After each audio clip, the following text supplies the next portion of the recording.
हाँ दोस्तों नमस्कार, मैं आपका दोस्त विश्वनाथ और आज की तारीख है 9 अप्रैल 2021। ठीक है। और अभी समय हो रहा है करीब 16 यानी 4:53। ठीक है, शाम की। तो यहाँ पे देखेंगे रेडिंगटन के ऊपर अपन यहाँ पे देखेंगे। देखिए रेडिंगटन। ठीक है। ये सबसे पहले इसके बारे में जानकारी लेते हैं कि इसमें सबसे पहला हम देखेंगे कि कौन सी सेक्टर है। इस सेक्टर का देखेंगे तो यहाँ पे कंप्यूटर हार्डवेयर बनाने वाली कंपनी है। ठीक है, कंप्यूटर हार्डवेयर का कंपनी है। ठीक है। अगर हम ज़्यादातर देखते हैं यहाँ पे चार्ट पे देखेंगे, फिलहाल मैं आपको थोड़ा सा हिंट दे देता हूँ। यहाँ पे इसका जो रिटर्न प्रोफाइल देखिए, 1 ईयर में 113.76% का रिटर्न दे चुका। 6 मंथ में अगर देखें तो 48.57% का रिटर्न दे चुका है। ठीक है। और आगे चलते हैं। हाँ, यहाँ पे कैपिटल भी देख लेते हैं, मार्केट कैपिटल की क्या स्थिति रहती है। ठीक है। यहाँ पे देखिए मार्केट कैपिटल जो है वो 6,893 करोड़ की कंपनी है। और इंडस्ट्रीज भी देखेंगे तो यहाँ 14.87 है, 14.87। और अगर आगे देखेंगे तो पी रेशियो अगर देखेंगे तो यहाँ पे 21.21। ठीक है। तो इंडस्ट्रीज पी अगर देखते हैं तो यहाँ स्टॉक की जो पी है वो वैल्यू ज़्यादा है, तो इसका मतलब यहाँ पे स्टॉक का प्राइस ज़्यादा है। ठीक है। यानी अगर हम देखेंगे तो ये बहुत महंगा है अभी फ़िलहाल के लिए। इसका जो स्टॉक रेट है वो बहुत महंगा है। ठीक है। क्यों महंगा है? क्योंकि इंडस्ट्री की जो पी देख रहे हैं वो 14.87 है और स्टॉक की पी देख रहे हैं तो ये 21.21 है। तो मतलब स्टॉक की पी यहाँ पे ज़्यादा है, इस वजह से इसका वैल्यू ज़्यादा है। ठीक है। इंडस्ट्रीज पी से स्टॉक की पी हमेशा कम होनी चाहिए, उसी समय हम इनको बाई करना चाहिए। लेकिन हम अदर व्यू से देखेंगे, अदर व्यू भी देखते हैं अपन। ठीक है। ये दोनों तरफ, ये तो सिंगल व्यू था, अब अदर व्यू देखेंगे। अब हम चलते हैं टेक्निकल। देखिए यहाँ पे बता रहा है कि ये वेरी बुलिश। ठीक है। अब हम आगे चलेंगे। अब हम चलेंगे, हाँ, तो ये हुई रेडिंगटन का फंडामेंटल्स। ठीक है। अब हम चलते हैं चार्ट के ऊपर। चार्ट बहुत ही इम्पोर्टेंट है, तो चार्ट को रीड करना बहुत इम्पोर्टेंट है। अब हम आते हैं यहाँ पे चार्ट पे। ठीक है। अब देखिए इसका जो मूवमेंट है वो देखना ज़रूरी है। ठीक है। अब देखिए यहाँ पे 2008 से जो मूवमेंट हुआ है, पीछे का भी देखना ज़रूरी है, इसलिए दिखा रहा हूँ आपको। देखिए 2008 में, ठीक है, 2007 में ये जब लॉन्च हुआ था तब इसका जो प्राइस था, हम वहाँ चलेंगे। ये यहाँ पे अगर मैंने क्लिक की, यहाँ पे देखिए 12 फरवरी 2007। ठीक है। 12 फरवरी 2007 में इसका प्राइस कितना था? इसका प्राइस था 22 रुपये। ठीक है। यानी ओपन 25 रुपये था और लो लगाया था 22 रुपये और हाई करीब 34 था। ठीक है। यानी हम इसको मान लेते हैं 34 रुपीज़ का। ओके। तो अब यहाँ से ये देखिए, अब इसका जो यहाँ से मूवमेंट चालू होगा वो ज़बरदस्त देखने लायक है। अब यहाँ पे देखिए 2007 के बाद हम 2008 में आएंगे तो 2007 दिसंबर में अब ये प्राइस बढ़कर 90 हो गया। ठीक है। अब देखिए जो माल 30 था वो अब यहाँ पे 7 महीने में ये 90 हो गया। ठीक है। फिर दोबारा जब वो 2009 में आया था तब इसका रेट हो गया था, कितना आ गया था, और टूट के ये करीब 15 रुपये तक आ गया था। अब फिर उसके बाद इसकी मूवमेंट ज़बरदस्त रैली आई। ठीक है। और रैली आने के बाद ये करीब, अगर मैं इसको देखूं तो आज के डेट में, अभी फ़िलहाल आज की बात करते हैं। पीछे तो मैंने सिर्फ आपको दिखाने के लिए दिखाया था कि फ़िलहाल वो कहाँ पे। अब ये देखिए यहाँ पे, अब हम यहाँ पे आते हैं, ये इसका, हाँ, अब करेक्ट में आया था। ओके।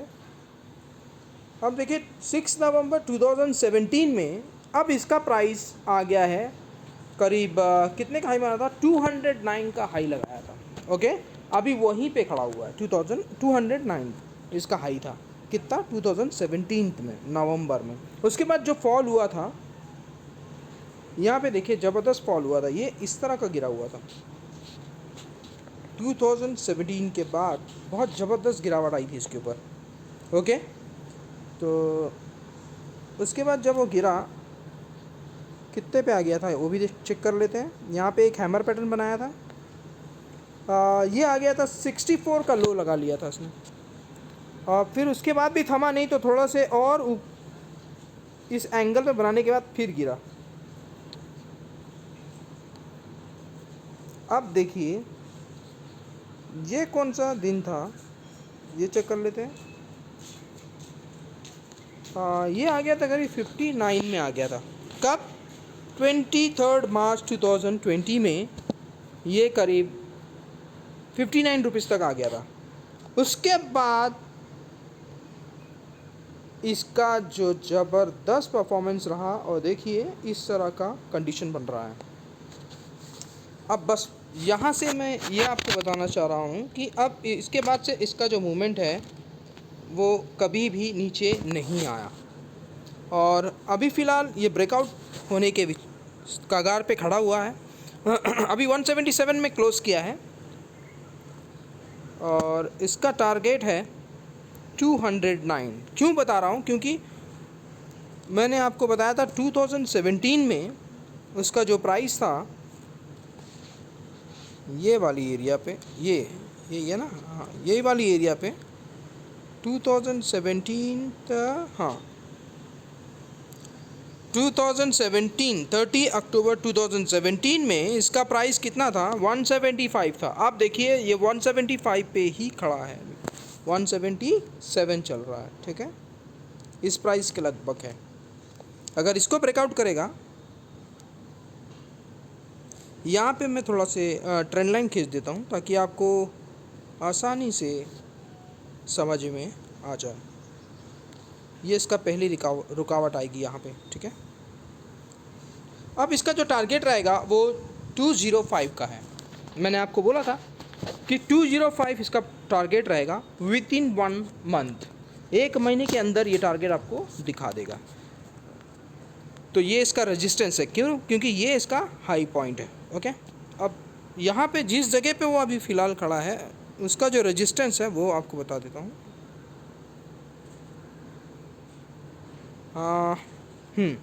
अब देखिए यहाँ पे अगर मैं इस एरिया पे अभी रेजिस्टेंस लेवल जो है फेस कर रहा है वो करीब 192 पे,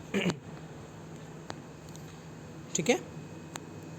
192 जो है ये इसका पहला रेजिस्टेंस, ये इस रेजिस्टेंस को फेस करेगा, और फेस कर रहा है क्योंकि एक बार वो ऑलरेडी छू के आ चुका है, और फिर दूसरे बार फिर कोशिश किया था 190 को काटने के लिए, लेकिन काट नहीं पाया और वहाँ से दोबारा रिटर्न हो गया। तो अब हमको देखना ये है कि ये इसको ब्रेकआउट कर पाता है क्या? किसको? 191। तो मेरा पहला टारगेट रहेगा 191। अगर 191 को क्रॉस करेगा तो फिर दूसरा टारगेट रहेगा 203, ठीक है। तो ये तो रहा रेजिस्टेंस की बात। अब हम सपोर्ट भी आके देख लेते हैं कि सपोर्ट इसका कहाँ पे होनी चाहिए। तो सपोर्ट लेवल मुझे यहाँ पे दिख रहा है, इस एरिया पे सपोर्ट दिख रहा है, इस एरिया पे, ओके। और ये एरिया है 175। 175 आपका स्टॉप लॉस रहेगा और टारगेट रहेगा 191, ठीक है। और फिर अगर इसको ब्रेक करा तो फिर जो नेक्स्ट टारगेट है, और नेक्स्ट टारगेट आ जाएगा इसको, अगर इस सपोर्ट को ब्रेक करेगा तो फिर अगला सपोर्ट आ जाएगा आपको इस एरिया पे 164। तो नीचे का लेवल भी मालूम होना चाहिए, इसलिए नीचे का लेवल भी आपको दे रहा हूँ। लेकिन मेरा टारगेट जो है वो 203 का है, और मैंने आपको बताया ये सेक्टर बहुत ही ज़बरदस्त सेक्टर है, और ये कंप्यूटर हार्डवेयर बनाने वाली कंपनी है रेडिंगटन, ठीक है, रेडिंगटन, ठीक है, रेडिंगटन, ठीक है। तो बस वीडियो अगर अच्छा लगा तो लाइक का बटन जरूर दबा दीजिए, और जो पहली बार चैनल देख रहे हैं सब्सक्राइब कर दीजिए, ताकि जब भी लेटेस्ट वीडियो आपको अपलोड करूँगा तो नोटिफिकेशन में शो होगा। जिस किसी को भी जरूरत है अकाउंट ओपन करना, नीचे लिंक दिया हुआ है, क्लिक करके ओपन कर सकते हैं और टेलीग्राम चैनल में जुड़ सकते हैं। और डिस्क्रिप्शन बॉक्स में डिस्क्लेमर जरूर रहता है, तो डिस्क्लेमर जरूर पढ़िए दोस्तों, ठीक है। मेरे बताया व्यू के अनुसार अगर आप कोई भी स्टॉक को बाय करते हैं उसकी जिम्मेदारी आपकी होगी, मेरा या मेरे चैनल की कोई जिम्मेदारी नहीं होगी। उसका प्रॉफिट और लॉस आपकी खुद की जिम्मेदारी होगी, ठीक है। सिर्फ ये एजुकेशनल पर्पज़ के लिए है, और एजुकेशनल के हिसाब से ये यहाँ पे आपको बताया जाता है और सिखाया जाता है कैसे लेवल निकालना है। ये देख लीजिए कि मैं किस तरह लेवल निकाल रहा हूँ, और उस तरह से आप लेवल आप भी निकाल सकते हैं, कोई बड़ी बात नहीं है, ठीक है। Okay, thank you.